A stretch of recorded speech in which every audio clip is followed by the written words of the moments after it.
읍내 시장 골목 끝에 작은 책방이 하나 있다.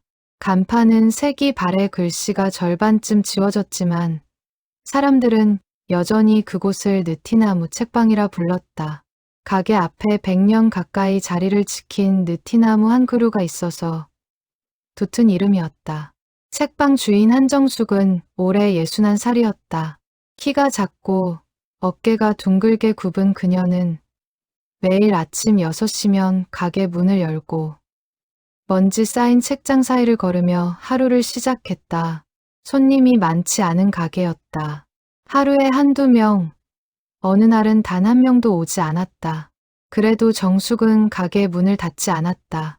책방은 그녀가 세상과 이어진 마지막 끈이었다. 남편은 5년 전에 떠났다. 갑작스러운 심장마비였다. 그날 아침까지도 그는 정숙과 마주 앉아 된장찌개를 떠먹으며 농담을 했었다. 점심에 쓰러졌다는 연락을 받았을 때 정숙은 손에 들고 있던 책을 떨어뜨렸다는 사실조차 한참 뒤에야 깨달았다. 남편은 생전에 이 책방을 손수지었다. 작은 목공소에서 일하던 그는 퇴근 후마다 책장을 하나씩 짜서 가게 벽을 채워나갔다. 정숙은 그 책장들을 볼 때마다 남편의 손길을 떠올렸다. 그래서 친척들이 아무리 가게를 정리하라 권해도 정숙은 고개를 저었다. 이 가게는 단순한 책방이 아니라 남편이 남기고 간 마지막 흔적이었다. 아들 민재는 서울에서 살고 있었다.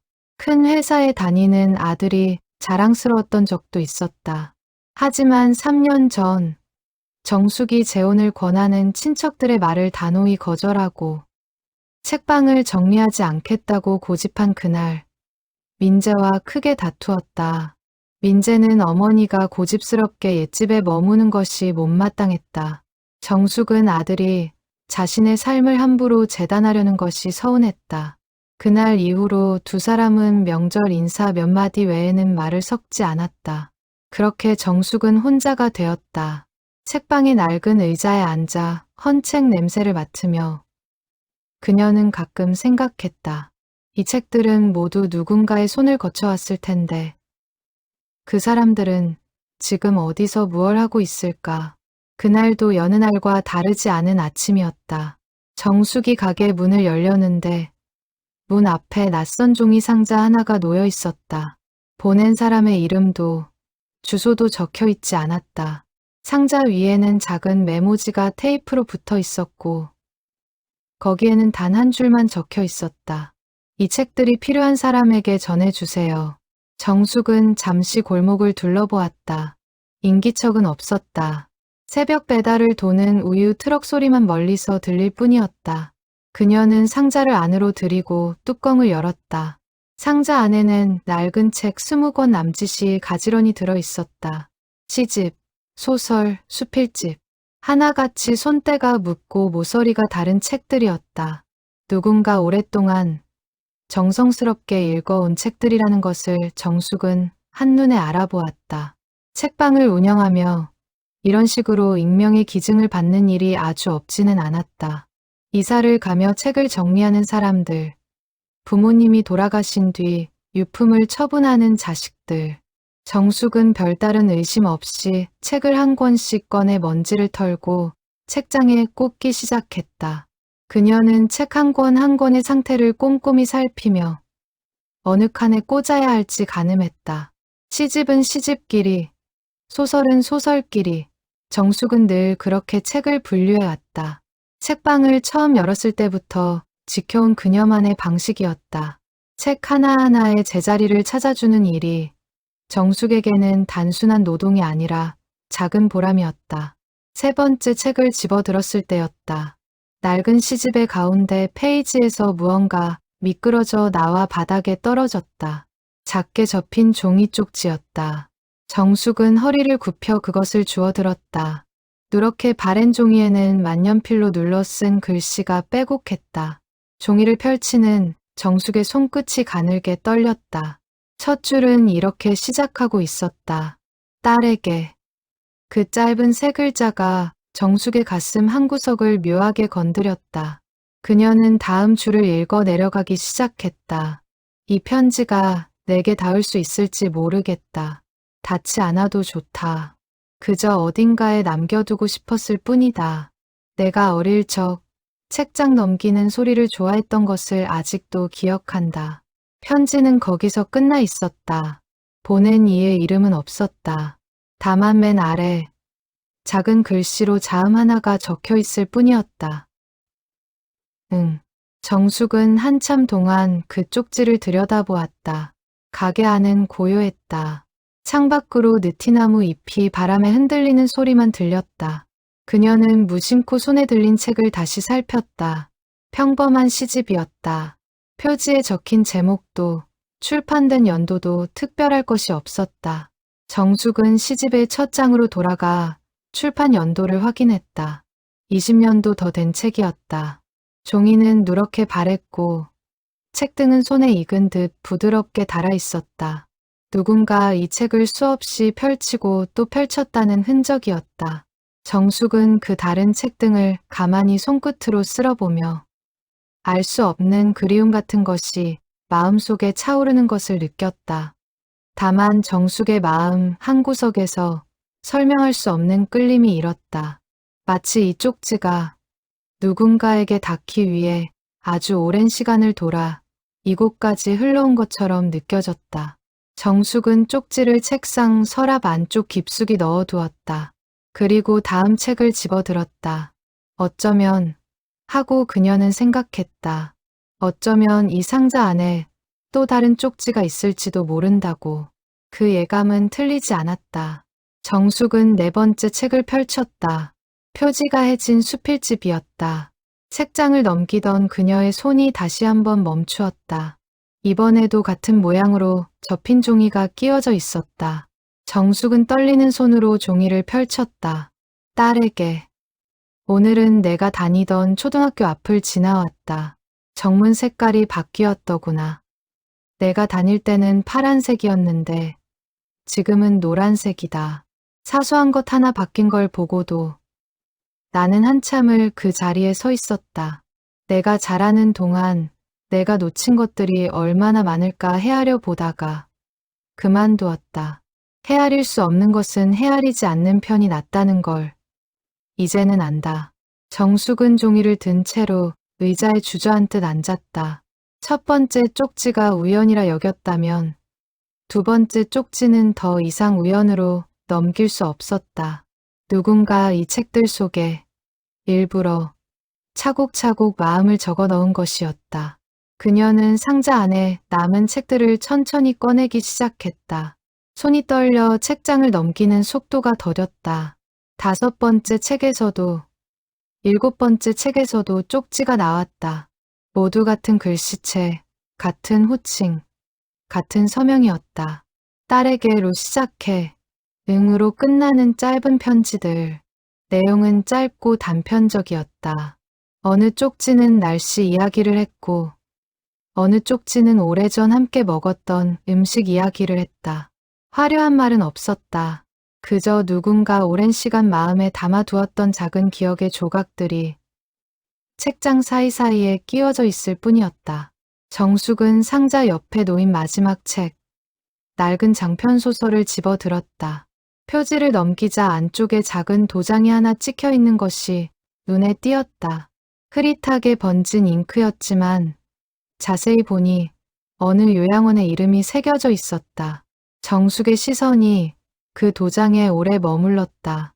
그녀는 가게 한쪽 구석, 손님들이 잘 보지 않는 서가 한 칸을 비우고 그 자리에 상자에서 꺼낸 책들을 가지런히 꽂아 두었다.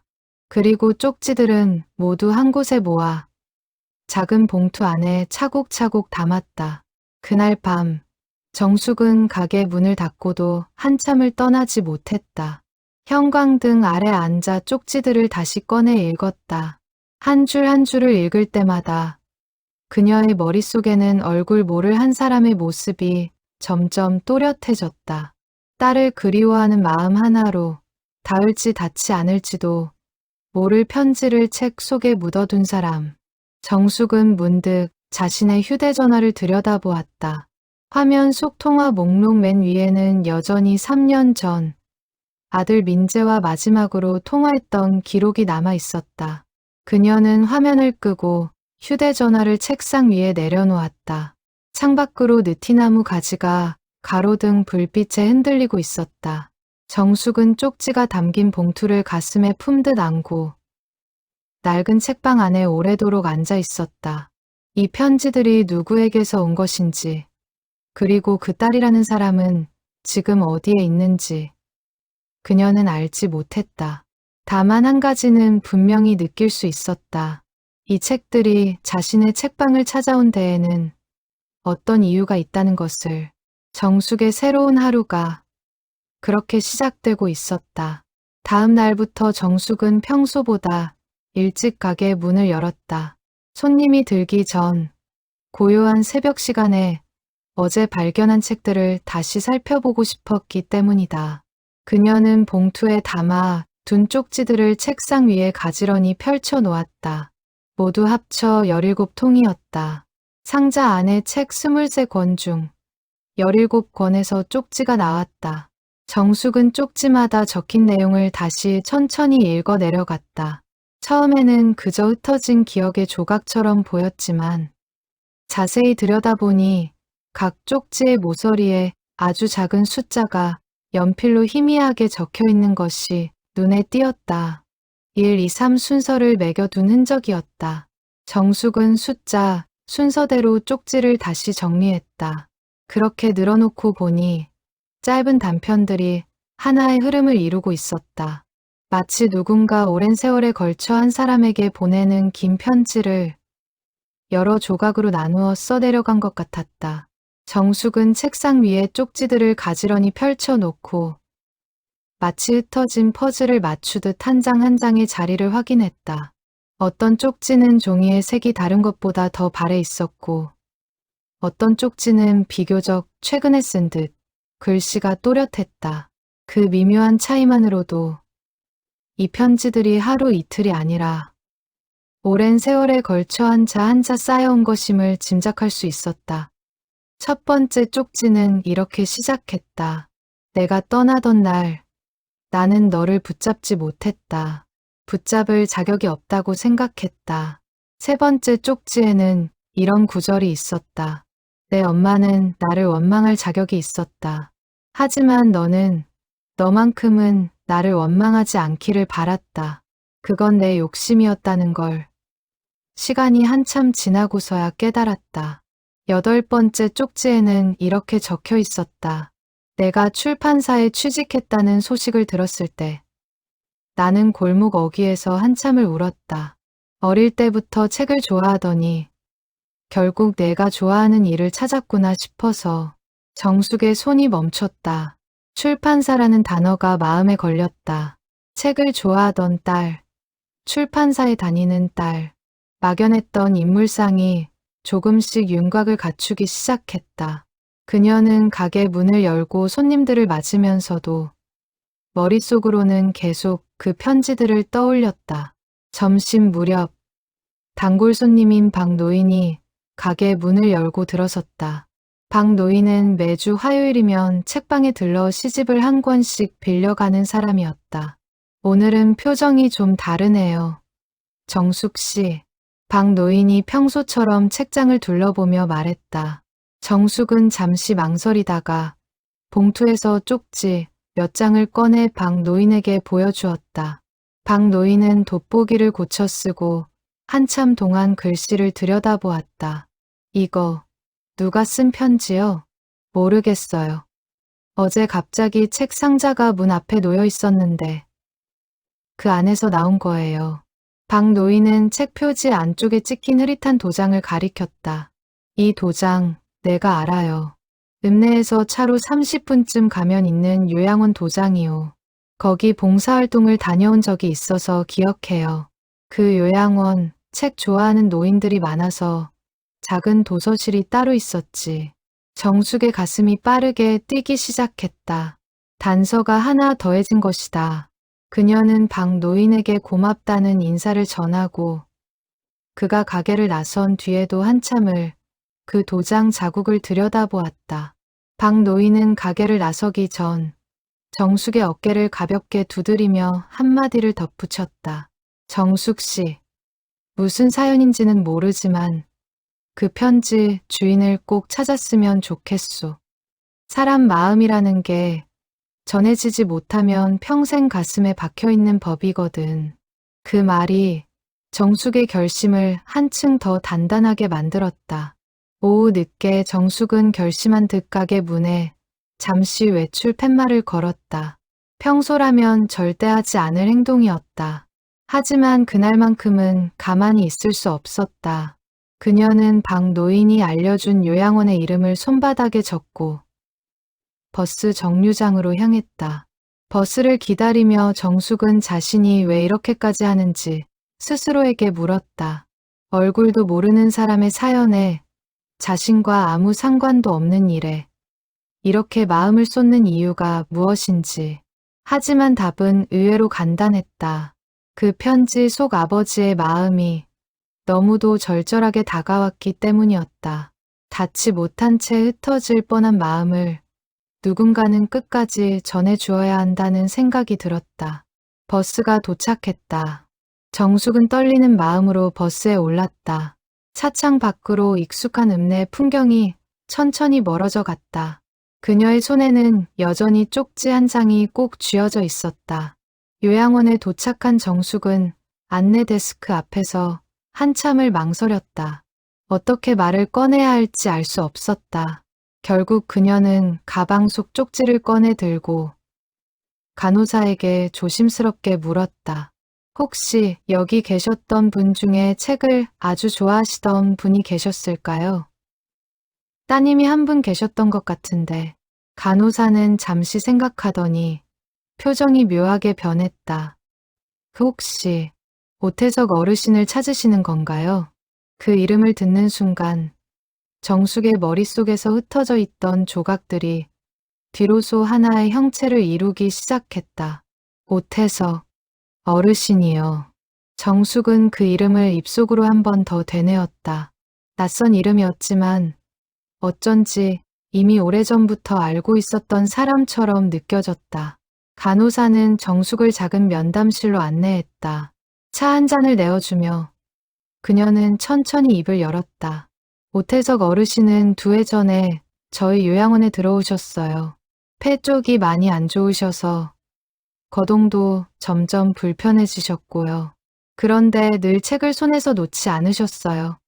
자식분이 보내주시는 책인가 했는데 알고 보니 본인이 직접 헌책방을 돌아다니며 사 모으신 거더라고요.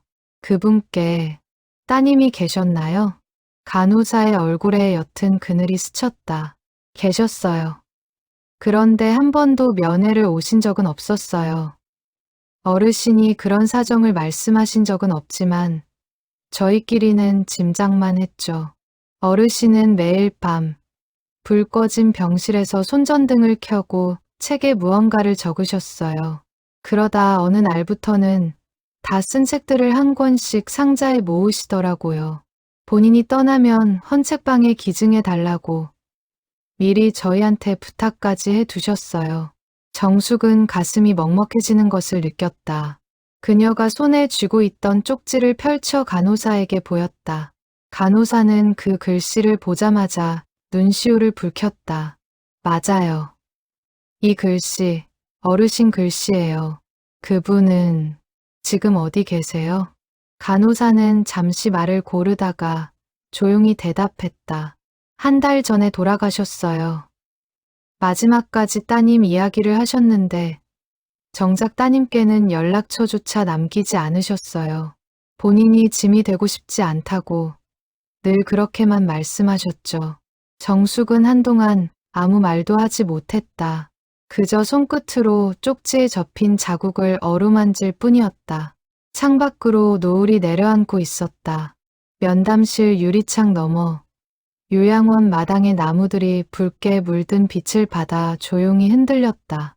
혹시 어르신이 어느 책방에 책을 보내라고 하셨는지 알 수 있을까요?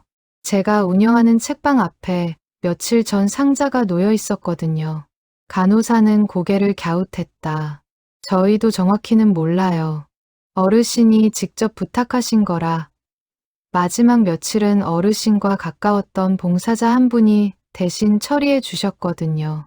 혹시 사장님 책방 이름이 뭔가요? 느티나무 책방이에요. 그 말을 듣는 순간 간호사의 표정이 묘하게 흔들렸다. 느티나무 책방. 어르신이 마지막 날 밤에 그 이름을 종이에 적어두신 게 기억나요. 따님이 어릴 적에 그런 이름의 책방에 가고 싶다고 했었다면서 몇 번이나 중얼거리셨거든요.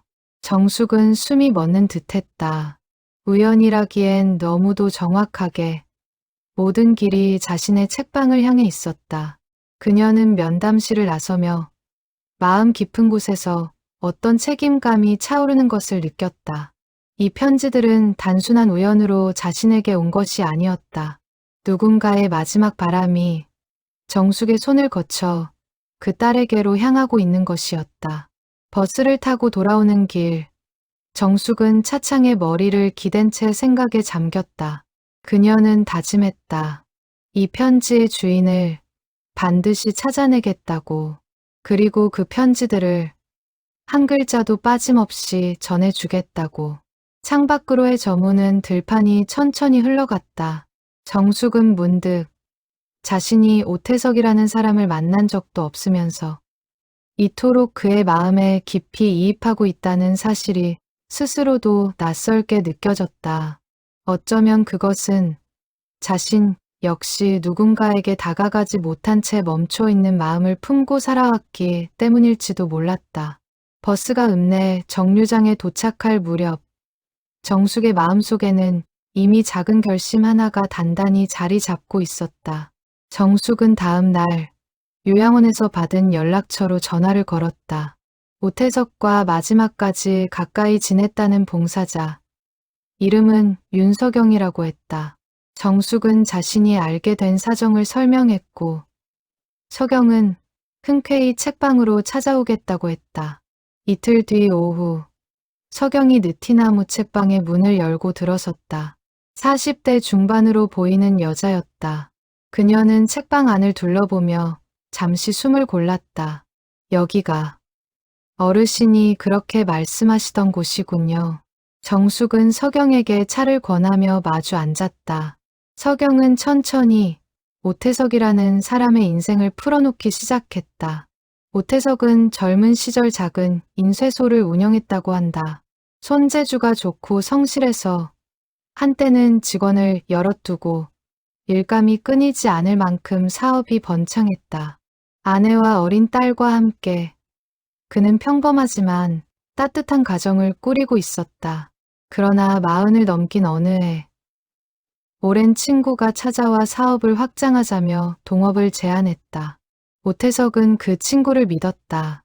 인쇄소를 담보로 큰 돈을 빌려 친구에게 투자했다.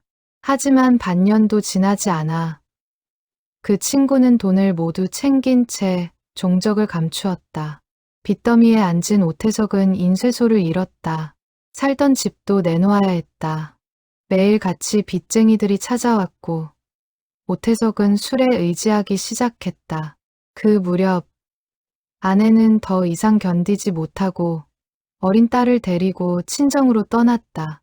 오태석은 그들을 붙잡지 않았다. 자신이 가족에게 줄 수 있는 것이 빚과 부끄러움뿐이라는 생각이 그를 더 깊은 자책 속으로 밀어넣었다. 어르신이 늘 그러셨어요. 자신을 떠난 아내를 원망한 적은 없다고. 다만 딸아이에게는 단 한 번도 떳떳한 아버지였던 적이 없었다는 게 평생의 한이었다고요. 석영은 찻잔을 두 손으로 감싸주며 말을 이었다. 오태석은 그 후로 20년 가까이 막노동과 마기를 전전하며 홀로 살았다. 술을 끊고 정신을 차린 것은 10년쯤 지난 뒤였다. 그는 빚을 조금씩 갚아 나갔고 동시에 딸의 소식을 멀리서나마 수소문하기 시작했다. 옛 동네 이웃들을 수소문하고 전 부인의 친척들에게 어렵게 연락을 넣어가며 오태석은 한 걸음 한 걸음 딸의 행방을 좇았다. 자존심을 내려놓는 일이었다. 한때 자신을 안쓰럽게 여기던 사람들 앞에 다시 머리를 숙이는 것은 결코 쉬운 일이 아니었다. 그러나 딸의 소식 한 줄을 듣기 위해서라면 오태석은 어떤 부끄러움도 견딜 수 있었다고 서경은 전했다. 딸의 이름은 오은하였다. 어릴 적부터 책 읽기를 좋아했던 은하는 어머니 밑에서 자라며 결국 작은 출판사에 취직했다. 오태석은 그 소식을 듣고 며칠 밤을 울었다고 서경은 전했다. 그 소식을 어떻게 알게 되셨대요? 우연히 옛 이웃을 통해 들으셨대요. 그 말을 듣고는 한참 동안 아무 말씀도 못 하셨다고 하더라고요. 그러다 며칠 뒤에야 저한테 슬쩍 말씀하셨어요. 내 딸이 나를 닮지 않고 잘 자랐구나. 그 한마디에 얼마나 많은 감정이 담겨 있었을지 짐작이 가시죠. 어르신은 딸 앞에 나설 자격이 없다고 늘 말씀하셨어요. 그런데도 딸이 사는 모습을 멀리서 지켜보는 건 멈추지 않으셨죠. 한 번은 은하 씨가 다니던 회사 앞에서 몇 시간을 서 계셨다고 하셨어요. 그냥 얼굴 한번 보고 싶어서요. 정작 가까이 다가가지는 못하셨지만 정숙은 가슴이 저릿해지는 것을 느꼈다. 그녀는 서경에게 물었다. 그런데 왜 직접 만나지 않으신 거예요? 이렇게 마음이 깊으신 분이라면. 서경은 잠시 침묵하다가 대답했다. 어르신은 늘 이렇게 말씀하셨어요. 내가 나타나면 그 아이는 다시 그 시절의 상처를 끄집어내야 한다. 차라리 내가 없는 채로 그 아이가 행복하게 사는 게 낫다. 자기 욕심을 채우자고 딸의 평온을 흔들고 싶지 않다고 하셨죠. 서경은 잠시 말을 멈추고 창밖을 바라보았다. 그녀의 눈가에도 옅은 물기가 어렸다. 제가 봉사를 다니면서 정말 많은 어르신들을 배웠지만 오태석 어르신처럼 한 사람만을 그렇게 오래, 그렇게 깊이 그리워하시는 분은 처음이었어요. 보통은 시간이 지나면 무뎌지기 마련인데 어르신은 오히려 시간이 갈수록 그 그리움이 더 선명해지시는 것 같았어요. 마치 모든 후회를 그 한 사람에게로 모아놓으신 것처럼요. 정숙은 그 말에서 오태석이라는 사람의 마음을 어렴풋이 짐작할 수 있었다. 죄책감과 그리움 사이에서 그는 평생을 다가가지도 멀어지지도 못한 채 서성였던 것이다. 그런데 책에 편지를 남기기 시작하신 건 언제부터예요? 요양원에 들어오시고부터예요. 몸이 점점 안 좋아지면서 어르신은 처음으로 무언가를 남기고 싶다는 생각을 하신 것 같아요. 직접 찾아가 사과할 용기는 없지만 어딘가에 마음을 적어두면 언젠가 딸이 우연이라도 그걸 발견할지 모른다고. 그렇게 책마다 짧은 편지를 적어 끼워 넣기 시작하신 거예요. 서경은 그 시절 오태석의 모습을 회상하듯 말을 이었다. 처음엔 그냥 일기처럼 짧게 몇 자 적으셨어요. 그런데 시간이 갈수록 점점 길어지더라고요. 마치 평생 하지 못했던 말들이 한꺼번에 터져 나오는 것 같았어요. 밤마다 손전등 불빛 아래서 글씨를 쓰시던 어르신의 뒷모습이 저는 아직도 잊히지가 않아요.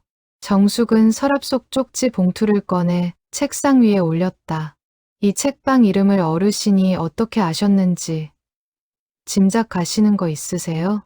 서경은 잠시 생각하더니 조심스럽게 입을 열었다. 확실하진 않지만 예전에 어르신이 흘리듯 하신 말씀이 있어요.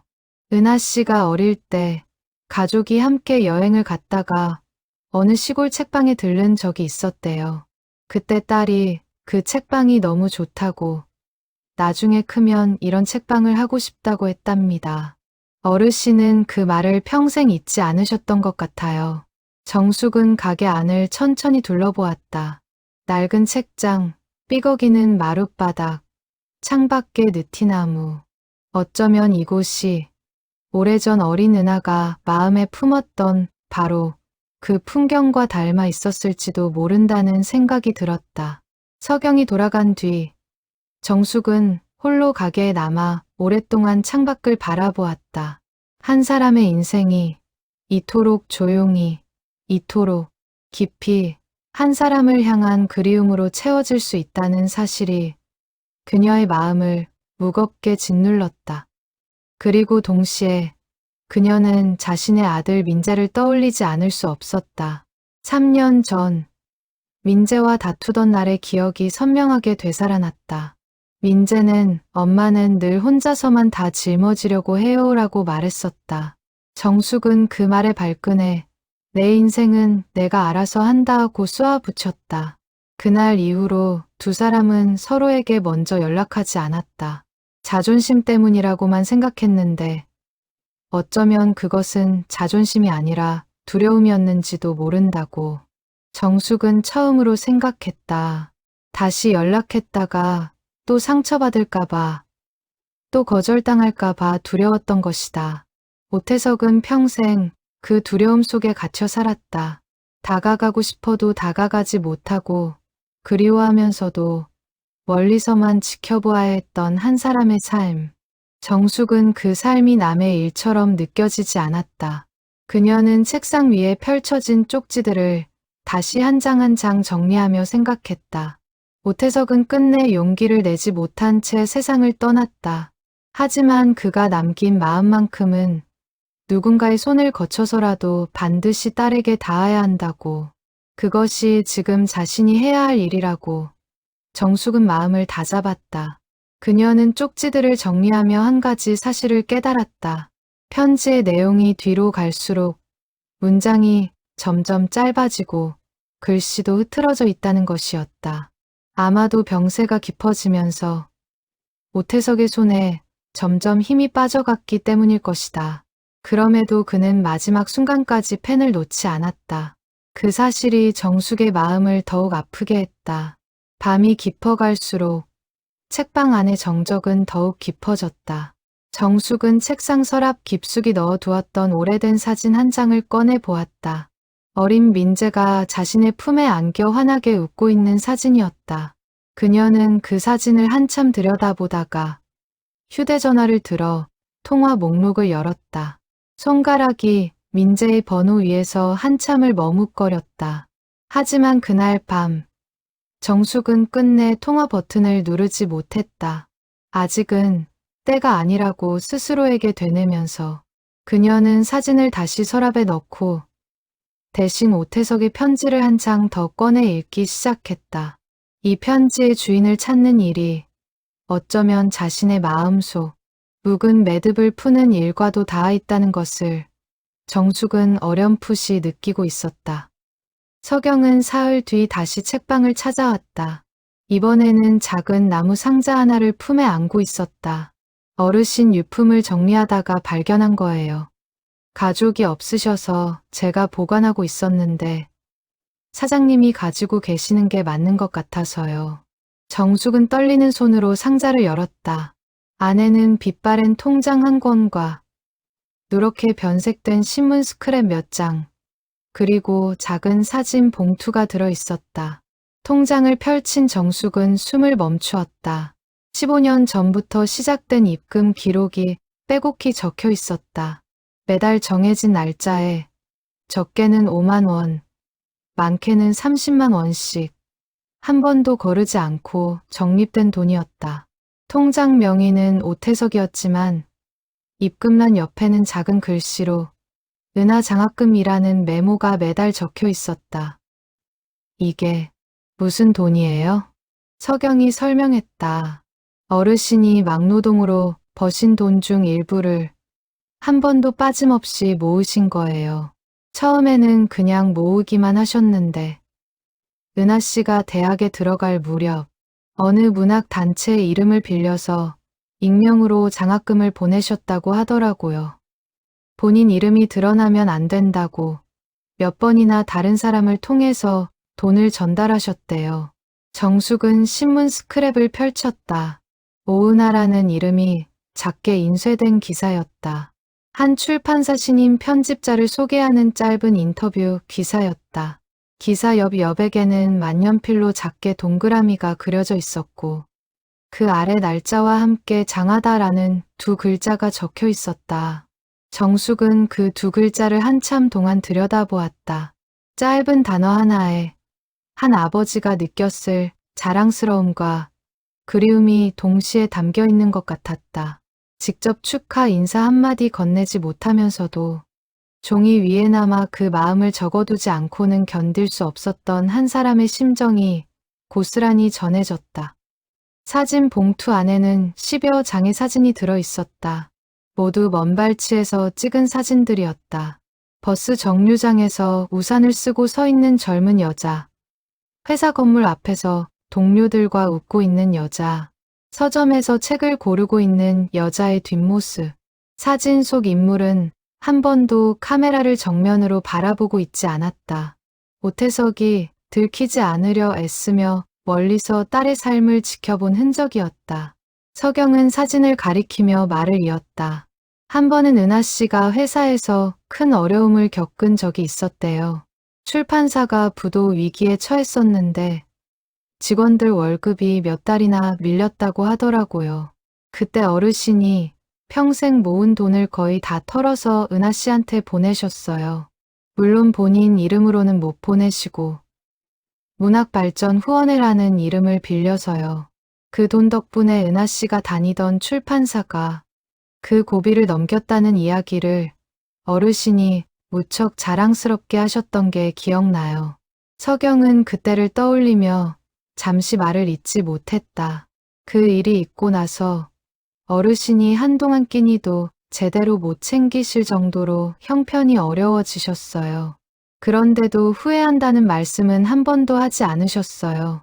오히려 그 며칠 동안 어르신 얼굴이 그 어느 때보다 환해 보였던 게 지금도 생생해요. 마치 평생 처음으로 아버지 노릇을 제대로 해낸 것 같은 표정이셨거든요. 정숙은 사진 한 장 한 장을 넘기며 가슴이 먹먹해졌다. 한 사람이 단 한 번도 직접 만나지 않으면서도 이토록 오랜 시간 한결같이 누군가를 지켜낼 수 있다는 사실이 믿기지 않았다. 그것은 사랑이라는 말로도 다 설명할 수 없는 더 깊고 조용한 무언가였다. 사진 속 은하의 모습은 계절마다, 해마다 조금씩 달라져 있었다.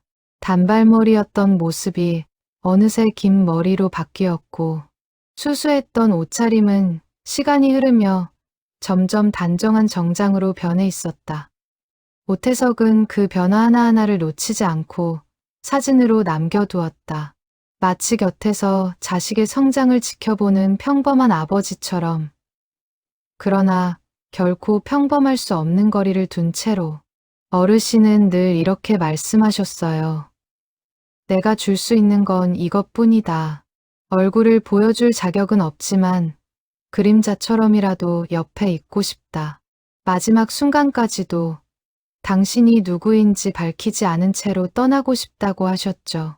그런데 서경은 잠시 말을 멈추었다. 돌아가시기 며칠 전 어르신이 처음으로 후회하는 듯한 말씀을 하셨어요. 이렇게 끝까지 숨어 있다가 가면 그 아이는 평생 내가 자기를 버렸다고만 생각하겠지. 그게 제일 마음에 걸린다. 그 말씀을 하시고 어르신은 마지막 힘을 다해 책마다 편지를 적기 시작하셨어요. 직접 만날 용기는 끝내 내지 못하셨지만 적어도 진심만큼은 어디엔가 남겨두고 싶으셨던 거예요. 정숙은 통장과 사진들을 가만히 상자 안에 다시 넣었다. 그녀의 눈에는 어느새 눈물이 고여 있었다. 사랑이라는 것이 이렇게도 조용하고 이렇게도 외로운 방식으로 존재할 수 있다는 사실이 마음 깊은 곳을 흔들었다. 정숙은 문득 세상의 많은 부모들이 저마다의 방식으로 자식을 사랑한다는 것을 생각했다. 어떤 사랑은 매일 곁에서 손을 잡아주는 것으로, 또 어떤 사랑은 이렇게 멀리서 그림자처럼 지켜보는 것으로 표현된다는 것을. 그녀는 오태석의 사랑이 결코 부족한 사랑이 아니었다고, 오히려 누구보다 깊고 한결같은 사랑이었다고 생각했다. 제가 이 모든 걸 은하 씨한테 전해줄 수 있을까요? 정숙이 묻자 서경은 고개를 끄덕였다. 그게 어르신이 진짜로 바라셨던 일일 거예요. 다만 은하 씨를 어떻게 찾으실지가 문제겠네요. 저희도 정확한 연락처까지는 모르거든요.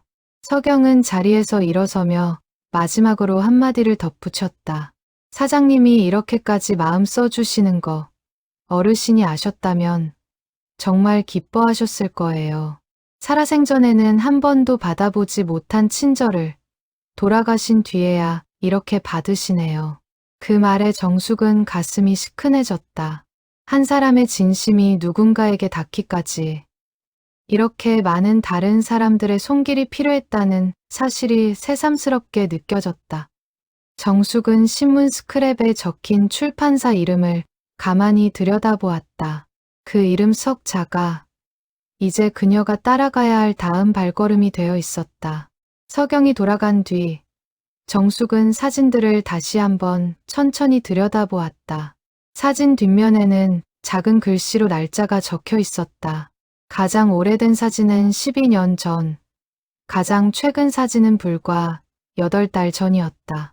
한 사람이 강산이 변할 만큼 긴 세월 동안 한결같이 같은 자리에서 같은 마음으로 누군가를 지켜보았다는 사실이 정숙의 마음을 다시 한번 무겁게 했다. 정숙은 사진들을 날짜 순으로 가지런히 정리했다. 그렇게 늘어놓고 보니 사진 속 배경도 계절마다 조금씩 달라져 있었다. 봄날의 벚꽃 아래, 여름날의 푸른 가로수 그늘, 가을날의 노란 은행잎, 겨울날의 하얀 눈길, 사계절이 12번 넘게 바뀌는 동안 오태석은 단 한 해도 거르지 않고 딸의 모습을 사진으로 남겨두었던 것이다. 8달 전 사진 속 은하는 코트깃을 세운 채 횡단보도 앞에 서 있었다. 표정은 조금 지쳐 보였지만 또렷한 눈빛을 가진 여자였다. 정숙은 그 사진을 손끝으로 가만히 쓸어보았다. 마치 그 안의 인물이 자신과 어떤 인연으로든 이어져 있는 것처럼 느껴졌다. 그녀는 책상에 앉아 작은 수첩을 꺼냈다. 그리고 그동안 알게 된 사실들을 하나씩 적어 내려가기 시작했다. 오태석이라는 이름, 요양원의 위치, 신문에 실린 출판사의 이름, 통장에 적힌 입금 날짜들. 이 모든 조각을 모으면 분명 오은하라는 사람에게 닿을 수 있는 길이 보일 것이라고 정숙은 믿었다. 밤이 깊어지고 가게의 불빛만이 골목을 비추고 있을 때 정숙은 문득 깨달았다. 이 일을 시작한 지 며칠 되지 않았는데도 자신의 마음속에 오랫동안 잠들어 있던 무언가가 조금씩 깨어나고 있다는 것을. 그것은 단순한 호기심이 아니었다. 누군가의 진심을 끝까지 전해주고 싶다는 책방 주인으로서의, 그리고 한 사람의 부모로서의 책임감이었다. 정숙은 수첩을 덮고 가게 안을 한 바퀴 둘러보았다. 책장 한 칸에 가지런히 꽂아둔 오태석의 책들이 마치 주인을 기다리듯 조용히 자리를 지키고 있었다. 그녀는 그 책장 앞에 잠시 멈춰서서 작은 목소리로 중얼거렸다. 걱정하지 마세요. 어르신, 제가 꼭 전해드릴게요. 창밖으로 늦은 바람이 불어와 느티나무 가지를 흔들었다.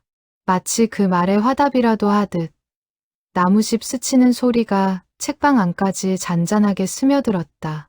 다음 날 아침, 정숙은 신문 스크랩에 적힌 출판사로 전화를 걸었다. 낯선 사람에게 다짜고짜 사연을 설명할 수는 없었기에 그녀는 우선 책방을 운영하는 사람으로서 도서 관련 문의를 한다는 핑계를 댔다.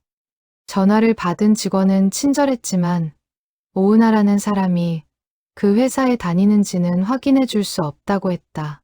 개인정보라 어쩔 수 없다는 답이었다. 정숙은 예상했던 대답이었기에 크게 실망하지 않았다. 다만 통화 말미에 직원이 무심코 흘린 한마디가 그녀의 귀에 박혔다. 정숙은 전화를 끊고 나서도 한참을 그 자리에 앉아 있었다. 막막함이 밀려왔지만 동시에 포기할 수 없다는 생각이 더 강하게 마음을 붙잡았다. 그녀는 수첩을 펼쳐 지금까지 알게 된 단서들을 다시 한번 정리해 보았다. 신문 스크랩, 통장에 적힌 출판사 흔적, 그리고 방금 들은 짧은 한마디까지 작은 조각들을 하나씩 모으다 보면 분명 길이 보일 것이라고 그녀는 믿었다. 혹시 오은하 편집자님을 말씀하시는 거라면 그분은 재작년에 퇴사하셔서 지금은 다른 곳에 계실 텐데요. 정숙은 다급히 물었다. 혹시 어디로 가셨는지는 그것까지는 저도 잘 몰라요. 다만 동료들 사이에서 고향 근처에 작은 책방을 차리고 싶다는 이야기를 종종 하셨다고는 들었어요. 전화를 끄는 정숙은 한참을 멍하니 앉아 있었다. 책방을 차리고 싶다는 이야기. 그것은 오태석이 평생 마음에 품었던 어린 딸의 오랜 꿈과 정확히 맞닿아 있었다. 정숙은 가게 문을 닫고 동네 부동산을 찾아갔다. 읍내에 새로 책방 자리를 알아보러 온 사람이 있었는지 물었다. 처음 두 곳에서는 별다른 소득이 없었다. 그러나 세 번째로 들른 부동산에서 주인이 의외의 이야기를 꺼냈다. 맞아요. 한 분이 몇 달 전부터 가게 자리를 알아보러 다니셨어요. 젊은 여자분이었는데 조용한 동네에 작은 헌책방을 열고 싶다고 하셨거든요. 그런데 마음에 드는 자리가 없다고 하시더니 요즘은 통 연락이 없네요. 혹시 연락처를 알 수 있을까요? 부동산 주인은 잠시 망설이다가 정숙의 간곡한 부탁에 명함 한 장을 건넸다. 거기에는 오은하라는 이름과 전화번호가 적혀 있었다. 정숙은 명함을 두 손으로 꼭 쥐었다. 드디어 닿은 것이다. 하지만 동시에 두려움도 함께 밀려왔다. 어떻게 말을 꺼내야 할지, 이 무거운 사연을 낯선 사람에게 어떻게 전해야 할지 막막했다. 부동산을 나서며 정숙은 명함에 적힌 이름을 몇 번이나 다시 읽었다. 오은하. 평범한 이름이었지만 정숙에게는 이제 그 이름이 더 이상 평범하게 들리지 않았다. 그 석자 안에 한 사람의 평생에 걸친 그리움이 고스란히 담겨 있다는 것을 알고 있었기 때문이다. 그녀는 명함을 지갑 깊숙한 곳에 조심스럽게 넣고 천천히 골목을 걸어 책방으로 향했다. 그날 밤 정숙은 가게 문을 닫고 홀로 책방에 앉아 있었다. 창밖에서 바람이 불어와 처마 끝에 매달린 작은 풍경이 맑게 울렸다. 이 풍경은 남편이 살아있을 때 느티나무 가지에 직접 매달아 둔 것이었다. 정숙은 문득 시어머니가 살아계실 때 들려주었던 이야기를 떠올렸다. 이 느티나무는 말이다. 100년도 더 된 나무야. 옛날부터 마을 사람들이 그러는데 이 나무 아래서 빌면 흩어진 인연도 다시 이어진다고 했어. 멀리 떠난 사람도 잃어버린 물건도 결국엔 이 나무 그늘로 돌아오게 된다고. 시어머니는 그 이야기를 들려주며 가지 끝에 작은 색시를 매다는 풍습도 함께 알려주었다. 마을에 떠난 사람을 그리워하는 이들이 그 사람이 돌아오기를 바라며 나무에 실을 묶어두던 오래된 풍습이었다. 정숙은 결혼하던 해 시어머니를 따라 처음으로 그 실을 매달았던 기억이 어렴풋이 떠올랐다. 세월이 흐르며 그 풍습은 점점 잊혀졌지만 나무는 여전히 그 자리에서 묵묵히 마을을 지키고 있었다. 어릴 적에는 그저 흘려들었던 이야기였다. 하지만 지금 정숙은 그 말이 마음 깊은 곳에 와닿는 것을 느꼈다.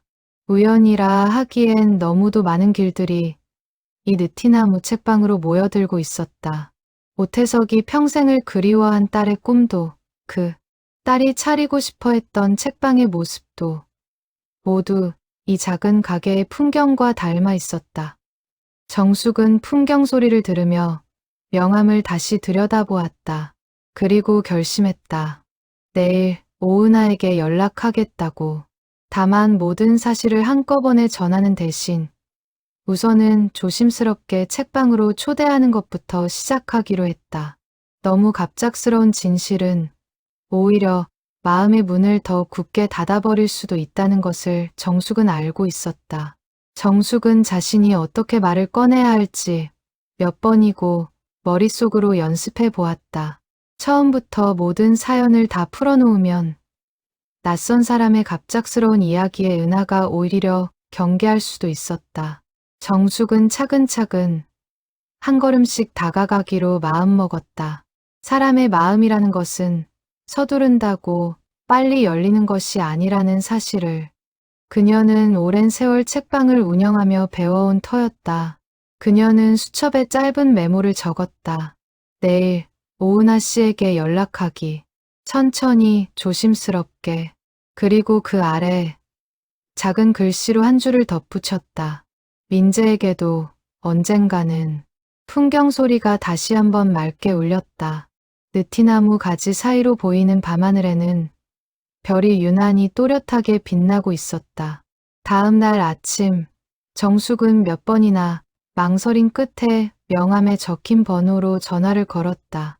신호음이 길게 이어지는 동안 그녀의 심장은 점점 빠르게 뛰었다.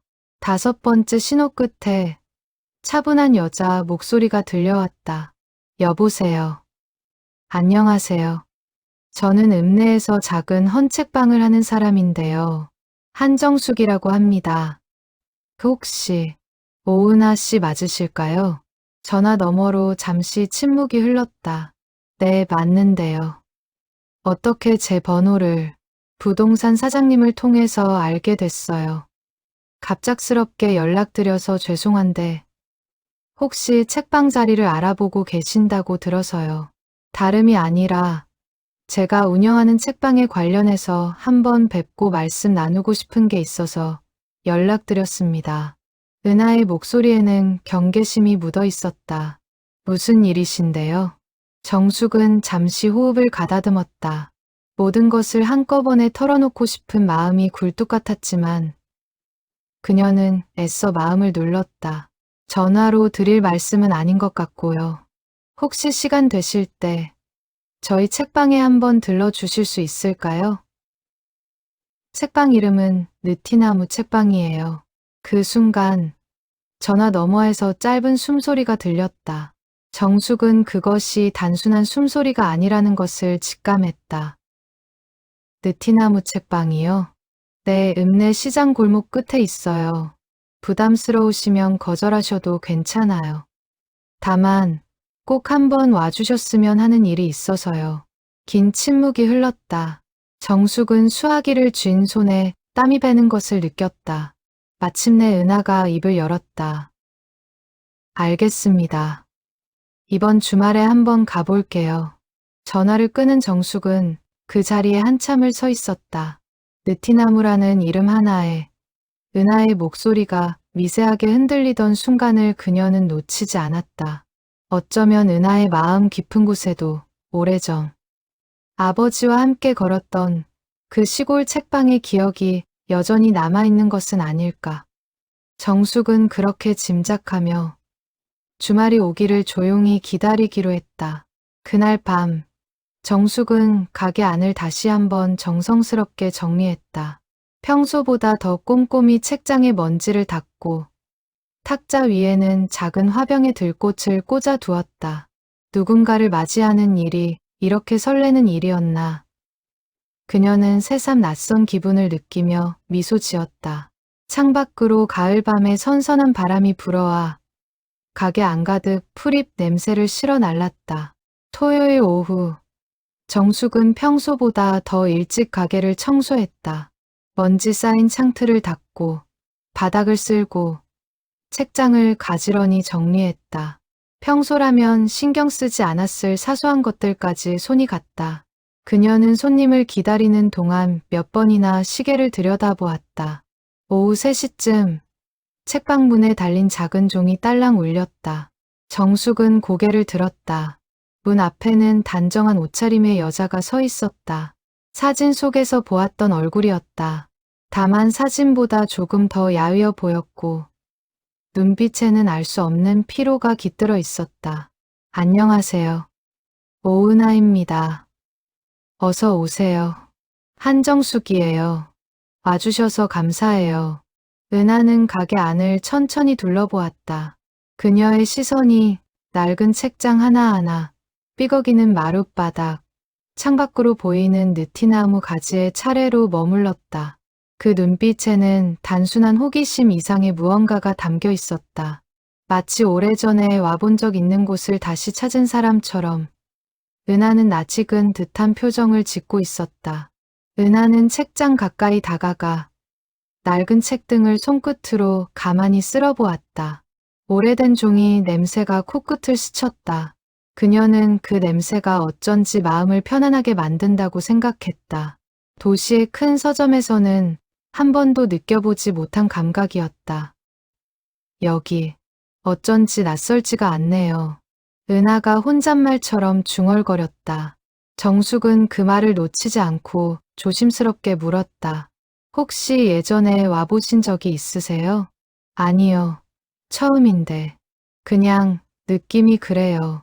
정숙은 은하에게 자리를 권하고 차를 내었다. 두 사람은 작은 탁자를 사이에 두고 마주 앉았다. 정숙은 어떻게 이야기를 시작해야 할지 몇 번이나 마음속으로 되뇌었던 말들을 떠올렸다. 하지만 막상 은하를 마주하니 준비했던 말들이 모두 흩어지는 것 같았다. 바쁘실 텐데 이렇게 와주셔서 정말 고마워요. 사실은 며칠 전에 저희 가게 앞에 책 상자가 하나 놓여 있었어요. 보낸 사람도 모르고 이유도 몰랐는데 책 속에서 이상한 편지들이 나왔어요. 은하의 표정이 미세하게 굳었다. 편지요? 정숙은 천천히 고개를 끄덕이며 봉투에서 쪽지 한 장을 꺼내 탁자 위에 올려놓았다. 가장 먼저 발견했던 딸에게로 시작하는 그 편지였다. 은하는 잠시 망설이다가 쪽지를 집어들었다. 쪽지를 읽어 내려가는 은하의 손이 서서히 떨리기 시작했다. 그녀의 눈동자가 글씨 위를 몇 번이고 다시 오갔다.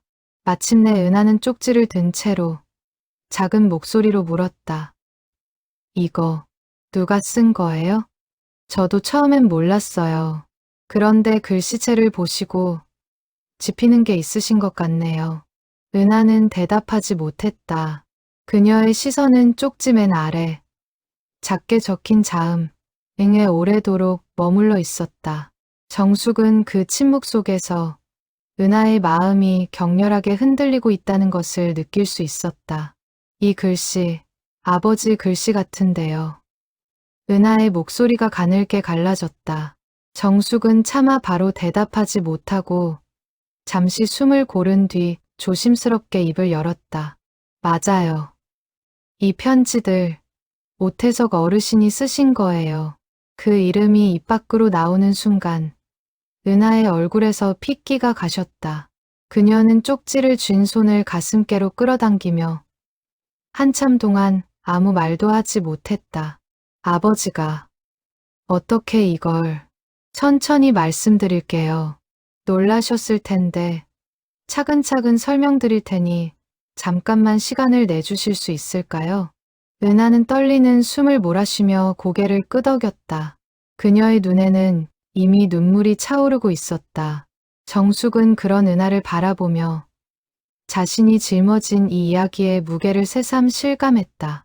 한 사람의 평생이 담긴 진심을 이제 그 진심의 주인공에게 온전히 전해야 할 시간이었다. 정숙은 잠시 자리에서 일어나 따뜻한 물 한 잔을 더 내왔다. 충격에 휩싸인 은하에게 잠깐의 숨 돌릴 틈을 주고 싶었다. 은하는 두 손으로 찻잔을 감싸쥔 채 그 온기에 의지하듯 가만히 숨을 골랐다. 정숙은 그녀가 마음을 추스를 때까지 조용히 기다려 주었다. 창밖에서 바람이 불어와 느티나무 가지를 흔들었다. 처마 끝 풍경이 맑은 소리를 내며 울렸다. 마치 오래전 끊어졌던 인연이 다시 이어지는 순간을 축복이라도 하듯이 정숙은 천천히 그동안 자신이 알게 된 모든 것을 풀어놓기 시작했다. 요양원에서의 일, 봉사자 서경에게서 들은 이야기, 통장과 사진 속에 담긴 20년의 세월. 은하는 그 이야기를 듣는 내내 두 손으로 입을 가린 채 소리 없이 눈물을 흘렸다. 특히 통장에 적힌 장학금 이야기를 들을 때 은하의 어깨가 가늘게 떨렸다. 그녀는 대학 시절 갑작스럽게 받게 된 장학금 덕분에 학업을 무사히 마칠 수 있었던 기억을 떠올렸다. 그때는 그저 운이 좋았다고만 생각했는데 그 운이 사실은 아버지의 손길이었다는 것을 그녀는 이제야 알게 되었다. 제가 아버지를 그렇게 오랫동안 원망하면서 살았는데 은하의 목소리가 떨렸다. 아버지가 그렇게 멀리서 절 지켜보고 계셨는지 전혀 몰랐어요. 정숙은 말없이 은하의 손을 가만히 잡아주었다. 더 이상의 위로는 필요하지 않았다. 그저 그 자리에서 함께 있어 주는 것만으로 충분했다. 한참 동안 흐느끼던 은하는 겨우 마음을 추스르고 고개를 들었다. 그녀의 눈은 붉게 충혈되어 있었지만 표정에는 어딘가 후련한 기색도 섞여 있었다. 어릴 때 기억이 나요. 아버지가 떠나시기 전 마지막으로 같이 갔던 곳이 시골 책방이었어요. 정확히 어디였는지는 기억나지 않는데 책방 앞에 큰 나무가 한 그루 있었던 것만은 또렷이 기억나요. 그날 아버지가 그러셨어요. 은하야, 나중에 크면 이런 책방 하나 차리고 싶다고 했었지. 아빠가 꼭 도와줄게. 그 말이 제가 기억하는 아버지의 마지막 다정한 말이었어요. 정숙은 가슴이 뭉클해졌다. 그 후로 아버지는 점점 술에 의지하셨고 집안 형편도 어려워졌어요. 엄마는 결국 저를 데리고 떠나셨고요. 저는 그때 너무 어려서 아버지가 왜 저희를 붙잡지 않았는지 이해할 수 없었어요. 그냥 버림받았다고만 생각했어요. 많이 힘드셨겠어요. 네, 오랫동안 아버지를 원망하면서 살았어요. 어른이 되어서도 가끔 아버지가 보고 싶을 때마다 그 마음을 애써 눌렀어요. 나를 버린 사람을 그리워할 자격은 없다고 생각하면서요. 은하는 탁자 위에 놓인 쪽지를 다시 한번 가만히 쓸어보았다. 그런데 이제 보니 아버지는 저를 버린 게 아니었네요. 그저 다가올 용기가 없으셨던 거예요. 정숙은 고개를 끄덕였다. 오태석 어르신은 평생 자기 자신을 용서하지 못하셨던 것 같아요. 떳떳하지 못한 아버지로 다가가느니 차라리 멀리서 지켜보는 쪽을 택하신 거죠. 그게 옳은 선택이었는지는 저도 모르겠어요. 하지만 적어도 한 번도 은하 씨를 잊은 적은 없으셨다는 것만큼은 분명해요. 은하는 손등으로 눈물을 닦으며 작게 웃었다. 슬픔과 안도가 뒤섞인 복잡한 미소였다. 이 책들 다 제가 가져가도 될까요? 물론이죠. 원래부터 은하 씨에게 가야 할 것들이었으니까요. 정숙은 자리에서 일어나 서가 한쪽에 가지런히 꽂아둔 오태석의 책들을 천천히 꺼내기 시작했다. 23권의 책이 은하의 품으로 하나둘 옮겨졌다. 은하는 그 책들을 가슴에 안고 마치 오랫동안 떨어져 있던 무언가를 되찾은 사람처럼 한참을 그렇게 서 있었다. 책을 한 권씩 건네받을 때마다 은하는 표지를 가만히 들여다보며 작게 고개를 끄덕였다. 마치 책 한 권 한 권에 깃든 아버지의 시간을 하나씩 확인하듯이. 정숙은 그 모습을 지켜보며 책이라는 것이 단순한 종이 뭉치가 아니라 누군가의 인생을 담는 그릇이 될 수도 있다는 사실을 새삼 깨달았다. 아직 못 본 편지들도 있을 거예요. 천천히 시간을 두고 읽어보세요. 은하는 고개를 끄덕였다. 그녀의 시선이 다시 한번 가게 안을 천천히 둘러보았다. 낡은 책장과 삐걱이는 마룻바닥, 창밖의 느티나무, 그 모든 풍경이 마치 오래전 잃어버린 고향처럼 그녀의 마음에 스며들고 있었다. 은하는 가게를 나서기 전 정숙에게 깊이 고개를 숙여 인사했다. 정숙은 그런 은하의 손을 다시 한번 따뜻하게 잡아주었다. 두 사람 사이에는 이미 단순한 손님과 주인의 관계를 넘어서는 깊은 유대감이 자리하고 있었다. 그날 이후 은하는 매일 밤 아버지가 남긴 책들을 한 권씩 펼쳤다. 일에 지쳐 돌아온 늦은 밤에도 그녀는 책상 위에 책을 가지런히 쌓아두고 한 장 한 장 넘기며 쪽지를 찾았다. 어떤 날은 쪽지를 찾지 못해 허탈해했고 또 어떤 날은 미처 발견하지 못했던 새로운 쪽지를 찾아내고 밤새 눈물을 흘리기도 했다. 11번째 쪽지에는 이런 글이 적혀 있었다. 내가 첫 출근을 하던 날, 나는 회사 앞 골목에 숨어서 너를 보았다. 정장을 입은 내 모습이 어찌나 의젓하던지. 나는 그 자리에서 한참을 떠나지 못했다. 너를 키운 건 내가 아니라 내 엄마였지만, 그래도 그날만큼은 내가 너의 아버지라는 사실이 자랑스러웠다. 14번째 쪽지에는 이런 구절이 있었다. 요즘은 몸이 예전 같지 않다. 의사는 시간이 얼마 남지 않았다고 한다. 두렵지는 않다. 다만 너에게 아무것도 남기지 못하고 떠나는 것이 못내 마음에 걸린다. 그래서 이렇게라도 적어둔다. 언젠가, 정말 언젠가 이 글들이 내게 닿기를 바라며 은하는 그 구절을 읽으며 가슴이 무너지는 듯한 슬픔을 느꼈다. 아버지가 죽음을 마주하면서도 끝까지 자신을 생각하고 있었다는 사실이 그녀의 마음 깊은 곳을 흔들었다. 그녀는 그 쪽지를 책상 위에 내려놓고 한참을 멍하니 앉아 있었다. 창밖으로 자동차 소리가 간간히 들려올 뿐 방 안은 고요했다. 은하는 문득 자신이 지난 몇 년간 얼마나 바쁘게만 살아왔는지를 떠올렸다.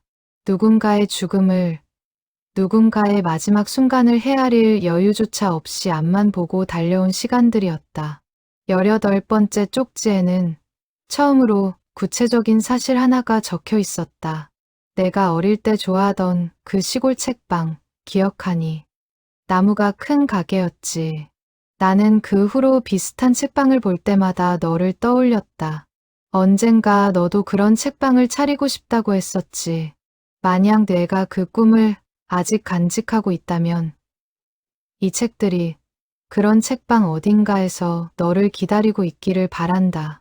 나는 그곳을 찾을 수 없지만 이 책들만큼은 너를 찾아갈 수 있도록 내가 할 수 있는 모든 방법을 다해 보려 한다. 은하는 그제야 왜 이 책들이 하필 느티나무 책방으로 왔는지 어렴풋이 이해할 수 있었다. 아버지는 마지막 순간까지 딸이 사랑했던 풍경을 닮은 곳을 찾아 헤맸던 것이다. 비록 정확한 장소는 알지 못했지만 적어도 그 마음만큼은 정확하게 길을 찾아낸 셈이었다. 은하는 그 쪽지를 손에 쥔 채 어린 시절 아버지와 함께 걸었던 길을 떠올려 보려 애썼다. 기억은 희미했지만 아버지의 손을 잡고 걷던 그 따뜻한 감촉만큼은 또렷이 되살아났다. 그녀는 그 기억을 붙잡듯 쪽지를 가만히 가슴에 품었다. 그리고 마지막 20번째 쪽지. 은하는 그것을 펼치기까지 며칠을 망설였다. 마지막 책의 마지막 페이지에 끼워진 그 쪽지를 그녀는 어느 일요일 새벽 홀로 깨어 읽어 내려갔다. 딸에게. 이것이 내가 너에게 남기는 마지막 글이 될 것 같다. 너에게 못다 한 말이 너무 많지만 손에 힘이 점점 빠져서 길게 쓰지는 못하겠구나. 내가 태어났을 때 나는 세상을 다 가진 것 같았다. 그 마음을 끝까지 지키지 못해서 미안하다. 너를 떠나보낸 건 내 선택이었다. 그 선택을 후회하지 않는다고 말하면 거짓말이겠지. 매일, 매 순간 후회했다. 하지만 그 후회를 안고 너에게 다가갈 용기는 끝내 내지 못했다. 너의 이름으로 모아둔 돈은 요양원 원장님께 부탁해서 정리해 두었다. 큰 돈은 아니지만 내가 언젠가 책방을 차리고 싶을 때 보탬이 되었으면 좋겠다. 그리고 이 책들, 내가 평생 모은 책들도 모두 너에게 남긴다. 못난 아버지가 줄 수 있는 건 이것뿐이구나. 마지막으로 한 가지만 부탁하고 싶다. 나를 용서해달라는 말은 하지 않으마. 그건 내가 바랄 수 있는 일이 아니라는 걸 안다. 다만 너만큼은 부디 행복하게 살아주었으면 한다. 아버지의 못난 삶을 닮지 말고 너의 삶을 너답게 환하게 살아가기를. 사랑한다. 은하야. 한 번도 직접 말하지 못했던 그 말을 이제야 적어본다. 너의 아버지가. 은하는 쪽지를 끌어안은 채 오랫동안 소리 내어 울었다. 새벽 어스름이 창문을 타고 들어와 그녀의 어깨를 조용히 비추고 있었다. 평생 처음 듣는, 그러나 너무 늦게 도착한 아버지의 고백이었다. 날이 밝아올 무렵에야 은하는 겨우 눈물을 그쳤다. 그녀는 창밖으로 떠오르는 해를 바라보며 마음속에서 무언가 단단했던 것이 조금씩 허물어지는 것을 느꼈다. 원망으로 굳어있던 자리에 이제는 다른 감정이 천천히 스며들고 있었다. 그것은 슬픔이면서도 동시에 오랜만에 느껴보는 평온함이기도 했다. 은하는 다음 날 정숙에게 전화를 걸어 마지막 편지의 내용을 전했다. 정숙은 수화기 너머로 들려오는 은하의 떨리는 목소리를 들으며 자신도 모르게 눈물을 흘렸다. 사장님, 마지막 편지를 읽었어요. 아버지가 저를 사랑한다고 처음으로 그렇게 적어 두셨더라고요. 은하의 목소리는 떨리면서도 어딘가 후련함이 묻어 있었다. 그 한마디를 듣기까지 20년이 넘게 걸렸네요. 그래도 늦게라도 들어서 정말 다행이에요. 제가 한 가지 부탁드려도 될까요? 은하가 조심스럽게 물었다. 아버지가 마지막으로 가고 싶어 하셨던 곳이 결국 이 책방이었던 것 같아요. 제가 그곳에서 아버지께 답장을 쓰고 싶어요. 정숙은 망설임 없이 대답했다. 언제든지 오세요. 이 책방은 이제 은하 씨를 위한 곳이기도 하니까요.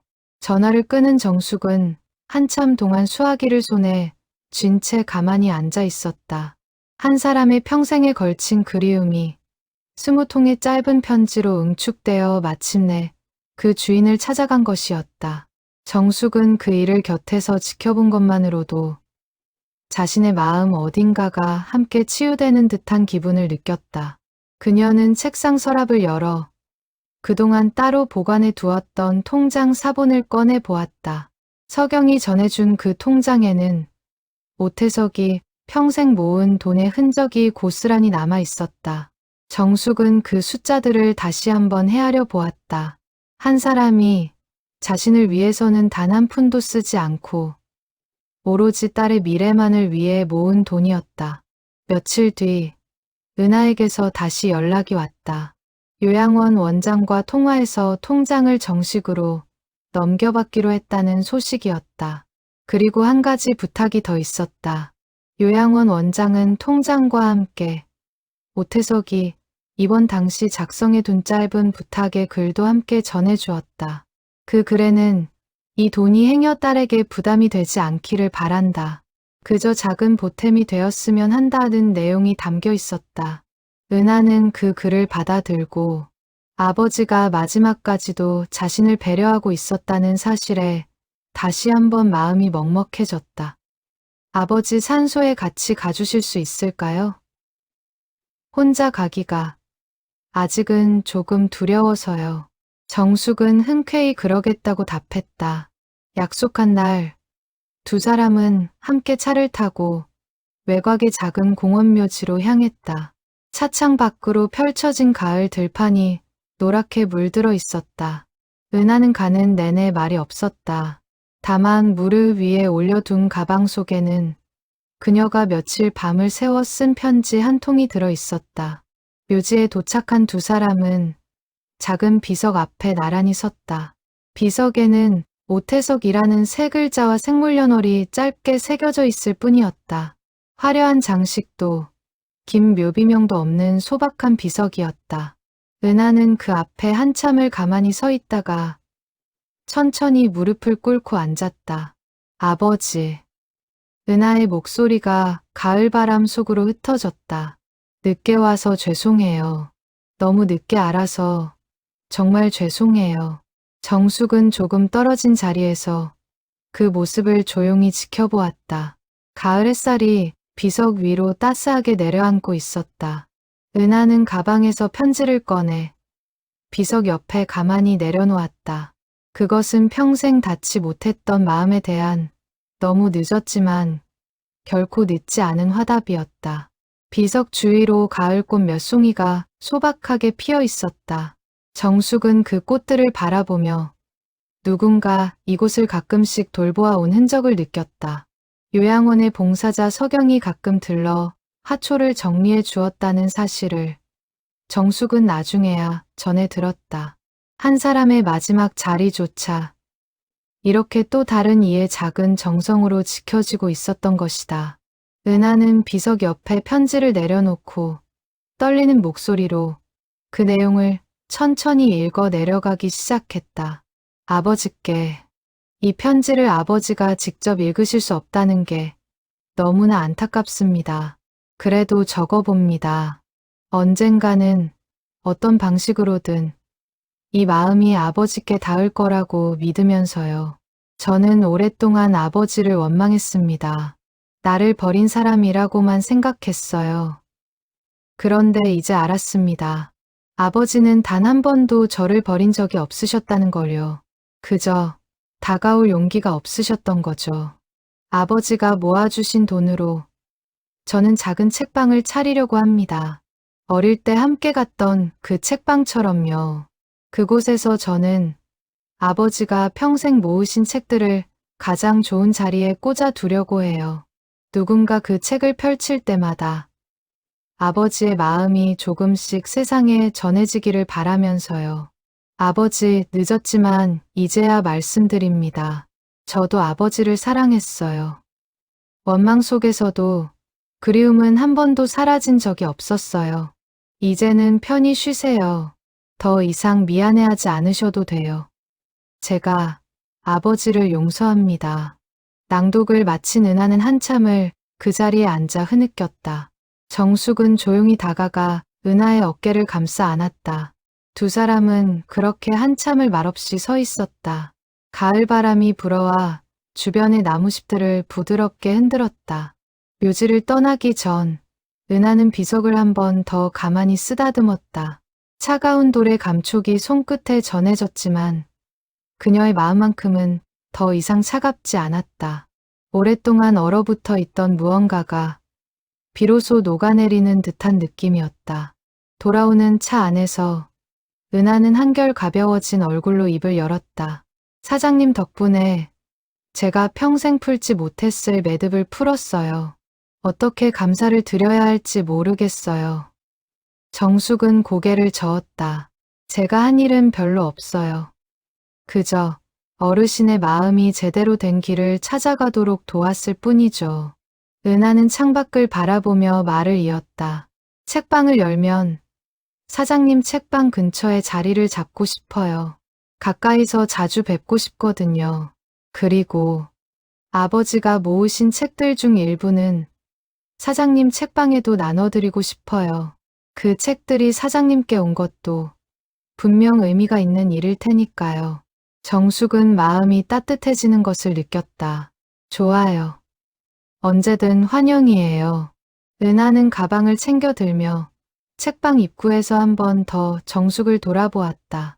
사장님, 사실 저는 처음 전화를 받았을 때만 해도 많이 경계했어요. 낯선 사람이 갑자기 책방으로 부른다는 게 솔직히 좀 무섭기도 했고요.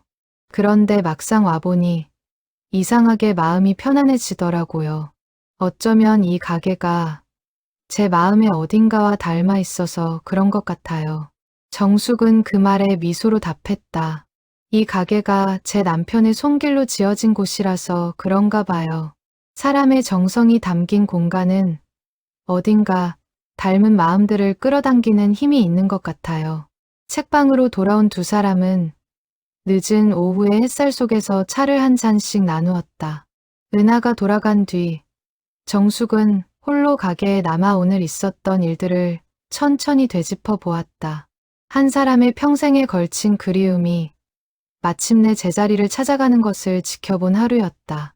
정숙은 문득 휴대전화를 꺼내 들었다. 통화 목록 맨 위에는 여전히 3년 전 멈춰버린 아들과의 기록이 남아 있었다. 그녀는 그 이름을 한참 동안 들여다보았다. 오태석은 끝내 용기를 내지 못한 채 세상을 떠났다.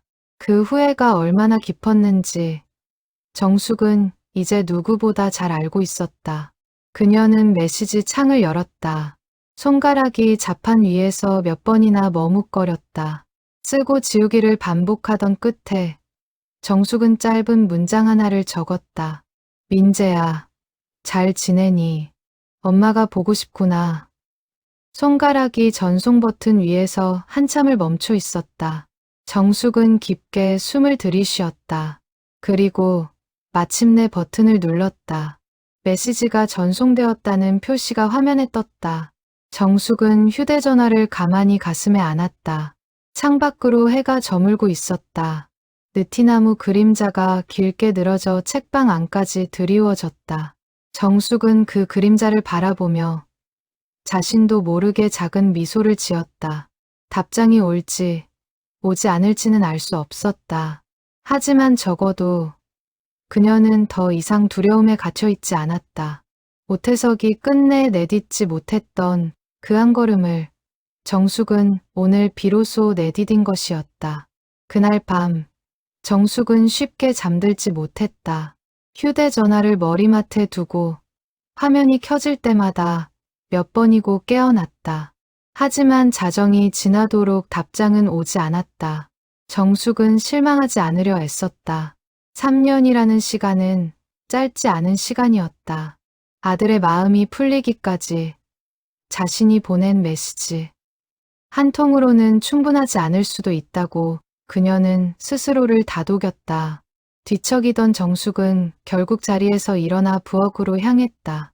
따뜻한 물 한 잔을 마시며 그녀는 창밖의 어둠을 가만히 바라보았다. 별빛조차 흐릿한 밤이었다. 정숙은 문득 오태석이 요양원의 어두운 병실에서 손전등 하나에 의지해 편지를 써 내려가던 모습을 떠올렸다. 그 고독한 밤들에 비하면 자신의 기다림은 견딜 만한 것이라고 그녀는 스스로를 위로했다. 다음 날 아침, 정숙은 평소처럼 가게 문을 열었다. 손님이 뜸한 시간, 그녀는 다시 한번 오태석의 마지막 쪽지를 꺼내 읽었다. 사랑한다. 은하야. 한 번도 직접 말하지 못했던 그 말을 이제야 적어본다. 그 문장을 읽을 때마다 정숙은 자신이 한 번도 민재에게 또렷이 말해본 적 없는 그 말을 떠올렸다. 오후가 되어서야 휴대전화가 짧게 진동했다. 정숙은 떨리는 손으로 화면을 확인했다. 낯선 번호였다. 잠시 실망했지만 곧 그것이 새로운 단골 손님의 문의 전화라는 것을 알고는 옅은 웃음을 지었다. 삶은 이렇게 큰 기다림 속에서도 작은 일상들을 함께 데리고 흘러가고 있었다. 그녀는 가게 정리를 하며 오태석의 책들이 꽂혀 있던 빈 책장 한 칸을 바라보았다. 이제 그 자리는 비어 있었지만 정숙은 그 빈자리가 결코 허전하게 느껴지지 않았다.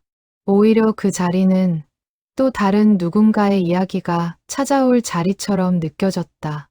정숙은 걸레로 그 책장 칸을 다시 한번 정성스럽게 닦았다. 먼지 한 톨 없이 깨끗해진 빈 칸을 보며 그녀는 묘한 기대감을 느꼈다. 언젠가 이 자리에 또 다른 누군가의 사연이 조용히 찾아올지도 모른다는 예감이었다. 정숙은 빈 책장에 작은 메모 한 장을 붙여두었다. 이 자리는 누군가의 진심이 머물다 간 자리입니다. 손님들이 그 메모를 보고 무슨 뜻인지 묻기도 했지만 정숙은 굳이 자세한 사연을 설명하지 않았다. 다만 옅은 미소로 답할 뿐이었다. 어떤 이야기는 말로 다 풀어내지 않아도 그 자체로 충분히 전해지는 법이었다. 저녁 무렵 은하에게서 전화가 왔다. 책방 자리를 정숙의 가게에서 멀지 않은 골목에 구했다는 소식이었다. 정숙은 진심으로 기뻐하며 축하 인사를 건넸다. 두 사람은 한참 동안 전화로 이야기를 나누었다. 은하는 통화 말미에 조심스럽게 물었다. 사장님은 요즘 아드님하고는 잘 지내세요? 정숙은 잠시 머뭇거리다가 솔직하게 답했다. 어제 처음으로 먼저 연락을 해봤어요. 아직 답은 없네요. 분명 좋은 소식이 있을 거예요. 사장님이 저한테 그러셨던 것처럼 진심은 결국 닿게 되어 있으니까요. 전화를 끊은 정숙은 은하의 그 말을 가슴에 새기며 가게 불을 껐다. 창밖으로 보이는 느티나무 그림자가 어느새 어둠 속에 조용히 잠겨 있었다. 가게 문을 잠그고 집으로 돌아가는 길. 정숙은 평소보다 천천히 걸었다. 골목 어귀의 가로등 불빛 아래서 그녀는 잠시 걸음을 멈추고 밤하늘을 올려다보았다. 별빛이 유난히 맑은 밤이었다. 정숙은 마음속으로 조용히 되뇌었다. 진심은 결국 닿게 되어 있다고. 그 말을 그녀는 오늘 밤 온전히 믿어보기로 했다. 사흘이 지나도록 민재에게서는 아무 연락이 없었다. 정숙은 겉으로는 평소와 다름없이 가게를 운영했지만 마음 한구석에서는 계속 휴대전화 화면을 의식하고 있었다. 그녀는 문득 오태석을 떠올렸다. 20년 가까운 세월 동안 단 한 번의 답장도 기대하지 못한 채 그리움만을 쌓아갔던 사람. 그에 비하면 자신의 사흘은 너무도 짧은 기다림이라고 정숙은 스스로를 다독였다. 손님이 뜸한 오후. 정숙은 책방 의자에 앉아 가만히 눈을 감았다. 머릿속으로 민재의 어린 시절을 하나씩 떠올려 보았다. 처음 걸음마를 떼던 날, 학교에 입학하던 날, 첫 월급을 타서 내복을 사들고 왔던 날, 그 모든 순간 속에서 민재는 늘 정숙에게 다정한 아들이었다. 다만 어른이 되어가며 서로의 삶에 대한 생각이 조금씩 달라졌을 뿐이었다. 정숙은 그 차이를 이제는 거리감이 아니라 그저 각자의 몫으로 받아들이기로 했다. 그녀는 가게 한쪽에 놓인 오래된 가족 사진을 가만히 바라보았다. 남편과 자신, 그리고 어린 민재가 함께 찍은 사진이었다. 사진 속 민재는 천진난만하게 웃고 있었다. 정숙은 그 웃음이 지금도 아들의 마음 어딘가에 여전히 남아있을 것이라고 믿고 싶었다. 나흘째 되던 날 저녁, 정숙이 가게 문을 막 닫으려던 참이었다. 휴대전화가 길게 울렸다. 화면에 뜬 이름을 본 순간 정숙은 숨이 멎는 듯했다. 민재라는 두 글자였다. 그녀는 떨리는 손으로 전화를 받았다. 여보세요. 전화 너머로 잠시 침묵이 흘렀다. 이윽고 낮고 조심스러운 목소리가 들려왔다. 엄마. 그 한마디에 정숙의 눈에서 눈물이 왈칵 솟았다. 민재야. 문자 봤어요. 며칠 동안 답장을 못했어요. 뭐라고 답해야 할지 몰라서요. 정숙은 입술을 깨물며 눈물을 삼켰다. 괜찮아. 엄마가 너무 늦게 연락했지. 미안하다. 아니에요. 엄마. 저도 미안해요. 그때 제가 너무 심한 말을 했어요. 엄마 마음도 모르고. 두 사람은 한동안 말을 잇지 못했다. 전화선을 타고 흐르는 침묵 속에 3년이라는 시간의 무게가 고스란히 담겨 있었다. 먼저 입을 연 것은 정숙이었다. 민재야, 잘 지냈어? 일은 힘들지 않고? 네, 그럭저럭이요. 요즘 회사 일이 좀 바빴어요. 엄마는 건강하시죠? 그럼, 엄마는 잘 지내. 책방도 그대로고. 짧은 안부가 오간 뒤 다시 침묵이 흘렀다. 두 사람 다 정작 하고 싶은 말은 쉽사리 꺼내지 못하고 있었다. 정숙은 숨을 한 번 깊게 들이쉬고 마음을 다잡았다. 민재야, 엄마가 요즘 겪은 일이 있어. 시간 괜찮으면 들어줄래? 네, 말씀하세요. 정숙은 천천히 오태석과 은하의 이야기를 들려주기 시작했다. 책방 앞에 놓였던 정체불명의 상자, 그 안에서 발견된 20통의 편지, 한 사람이 평생을 다해 지켜낸 딸을 향한 그리움. 민재는 한마디도 끼어들지 않고 끝까지 귀를 기울였다. 이야기를 들려주는 동안 정숙은 몇 번이나 목이 메었다. 오태석의 마지막 편지 구절을 전할 때는 자신도 모르게 눈물이 차올라 잠시 말을 멈추어야 했다. 민재는 그런 어머니의 목소리를 가만히 들으며 수화기 너머로도 그 떨림을 고스란히 느끼고 있었다. 한 번도 직접 만난 적 없는 한 노인의 사연이 두 모자의 마음을 동시에 흔들고 있었다. 이야기를 마친 정숙은 잠시 숨을 고른 뒤 조심스럽게 덧붙였다. 그 어르신 이야기를 들으면서 엄마는 계속 내 생각이 났어. 그분은 끝까지 용기를 내지 못하고 떠나셨거든. 엄마는 그러고 싶지 않았어. 너한테 못다 한 말이 너무 많은데 더 늦기 전에 전하고 싶었어. 민재의 목소리가 가늘게 떨려 나왔다. 엄마, 민재야. 엄마는 그때 너한테 그렇게 쏘아붙이고 나서 사실 매일 후회했어. 내가 한 말이 틀린 게 아니었거든. 엄마는 늘 혼자 짊어지려고만 했어. 너한테 기대는 법을 몰랐던 거야. 그게 너한테는 거리감으로 느껴졌을 텐데 엄마가 그걸 너무 늦게 깨달았다. 저도요. 엄마가 책방을 정리하지 않으시려는 게 그냥 고집이라고만 생각했어요. 그게 아빠와의 추억이고 엄마의 삶이라는 걸 헤아리지 못했어요. 죄송해요, 엄마. 정숙은 눈물을 닦으며 작게 웃었다. 고맙다, 민재야. 이렇게 말해줘서.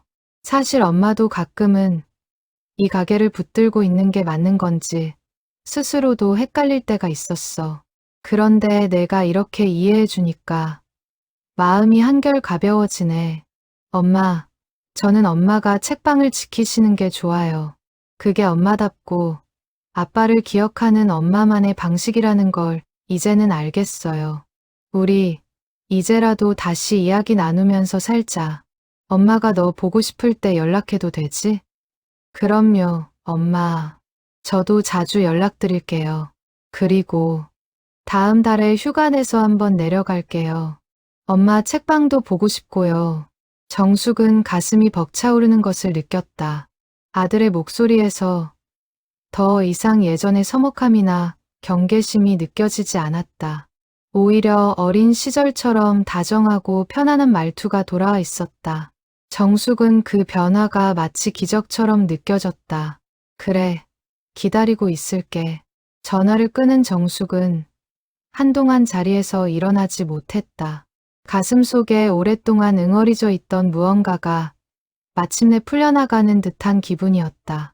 그녀는 창밖의 느티나무를 바라보았다. 어둠 속에서도 그 가지는 변함없이 그 자리를 지키고 있었다. 마치 모든 인연이 결국 제자리를 찾아간다는 오래된 전설이 옳았다는 것을 증명이라도 하듯이 정숙은 가게 안을 천천히 둘러보았다.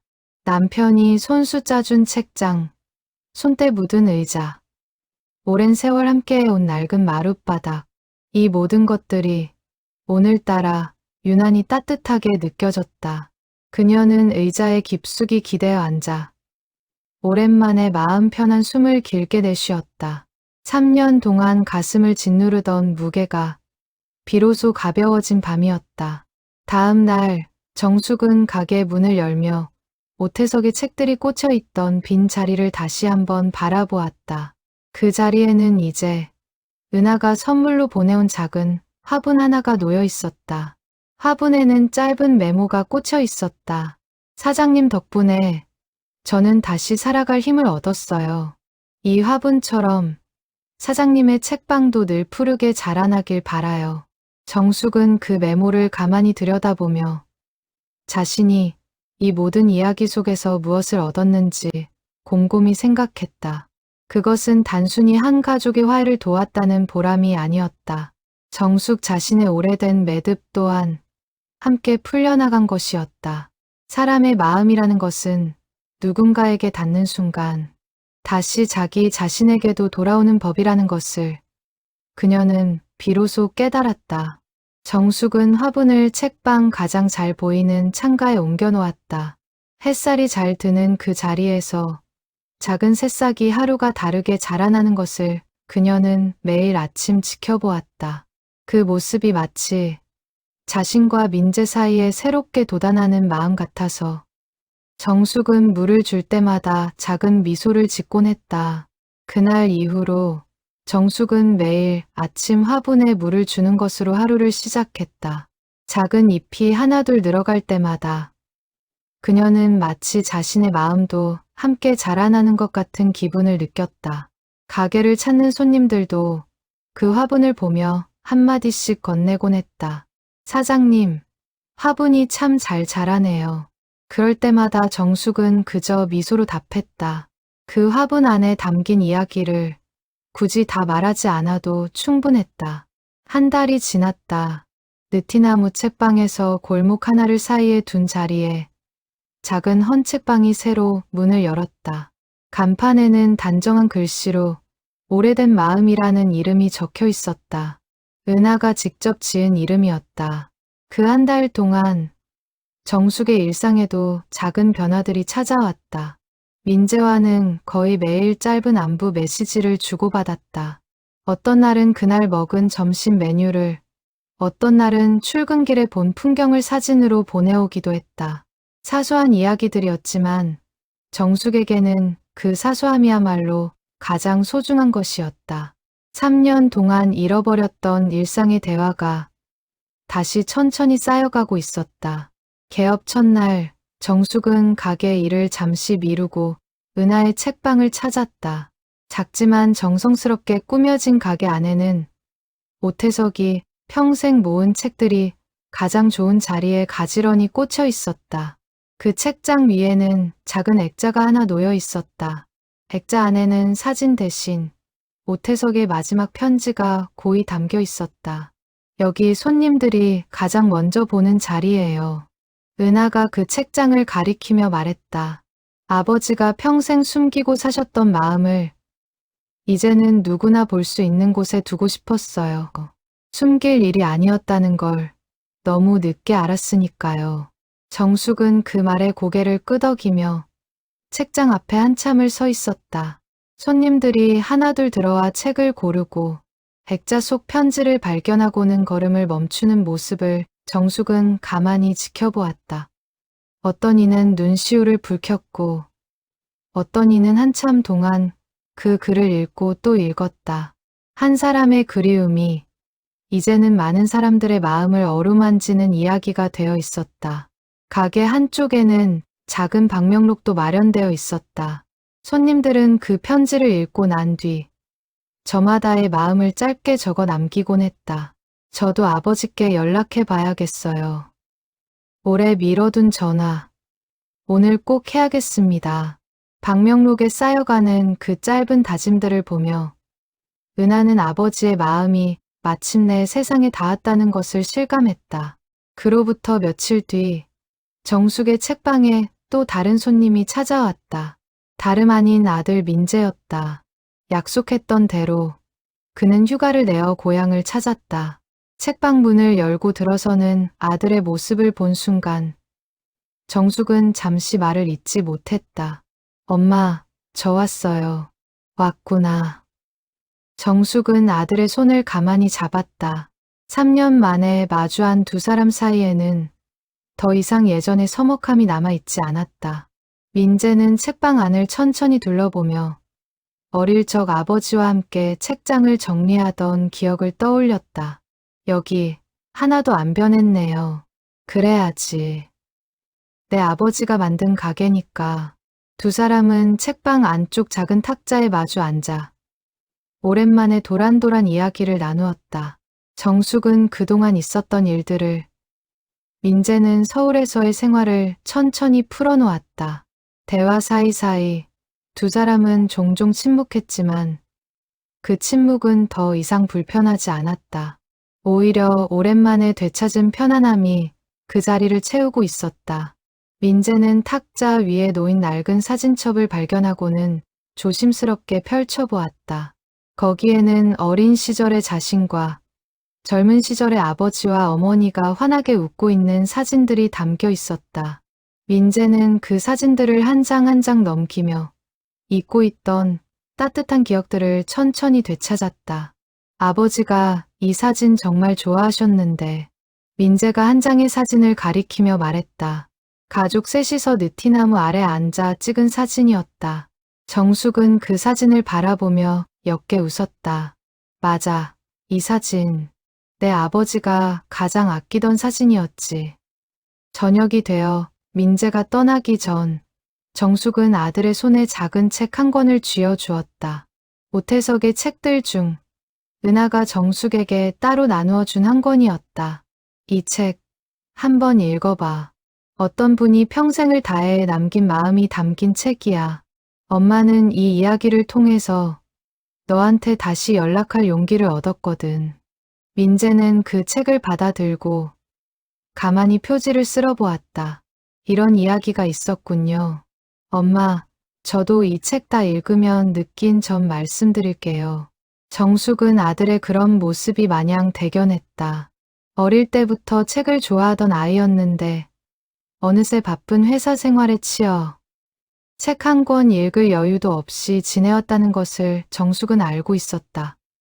이번 기회에 아들이 다시 책과 가까워질 수 있다면 그것만으로도 충분히 의미 있는 일이라고 그녀는 생각했다. 엄마, 다음에는 제가 먼저 연락드릴게요. 더 이상 엄마 혼자 짊어지게 하지 않을게요. 정숙은 아들을 따뜻하게 안아주었다. 두 사람의 어깨 너머로 창밖 느티나무 가지가 저녁 바람에 부드럽게 흔들리고 있었다. 며칠 후 정숙은 가게 문을 열다가 또다시 낯선 상자 하나를 발견했다. 순간 가슴이 철렁했다. 그녀는 조심스럽게 상자를 열어보았다. 안에는 낡은 책 몇 권이 들어있었지만 이번에는 어떤 쪽지도 끼워져 있지 않았다. 다만 상자 위에 짧은 메모 한 장이 놓여 있었다. 평생 읽던 책들을 정리합니다. 필요한 분들께 나눠주세요. 좋은 책방을 운영해 주셔서 감사합니다. 정숙은 그 짧은 메모를 다시 한번 읽으며 보이지 않는 곳에서 묵묵히 살아가는 수많은 사람들의 이야기를 떠올렸다. 누군가는 평생을 다해 그리움을 책 속에 담아 보내고 또 누군가는 그저 담담하게 자신의 흔적을 정리한다.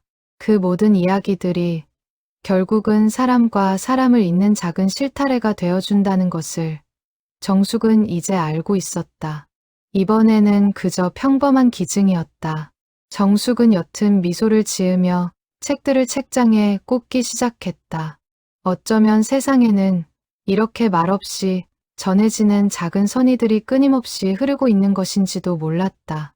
오태석의 이야기가 유일한 기적이 아니라 어딘가에서는 또 다른 누군가가 또 다른 방식으로 자신의 마음을 책 속에 담아 흘려보내고 있을 것이었다.